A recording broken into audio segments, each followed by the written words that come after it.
પંચમહાલ એલસીબીએ ગોધરામાં સક્રિય ગેંગ સામે મોટી કાર્યવાહી કરી છે। ગૌવંશની તસ્કરી અને હત્યા સહિતના ગંભીર ગુનાઓમાં સંડોવાયેલ ગેંગના 6 આરોપીઓ સામે ગુસ્સીટોક હેઠળ ગુનો નોંધાયો છે। પોલીસ તપાસ દરમિયાન ગેંગના સભ્યોનો અગાઉના ગંભીર ગુનાઓનો ગુનાહિત ઇતિહાસ તેમજ તેમની ગુનાહિત પ્રવૃત્તિઓ અને સાથે મોડસ ઓપરેન્ડી સામે આવી હતી। પંચમહાલ એલસીબીની આ કડક કાર્યવાહીથી ગોધરા અને આસપાસના વિસ્તારોમાં ગુનાહિત પ્રવૃત્તિઓ સામે સંકળાયેલા તત્વોમાં ફફડાટ ફેલાયો છે।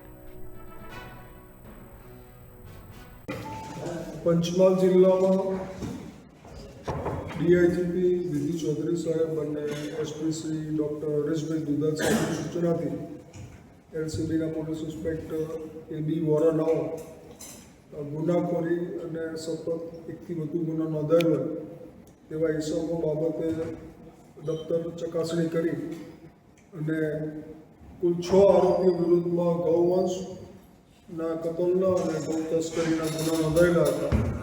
તેવા 6 આરોપીઓ વિરુદ્ધમાં તેની સમગ્ર માહિતી એકત્રિત કરી અને ગુસ્સીટોકનો ગુનો દાખલ કરેલ છે।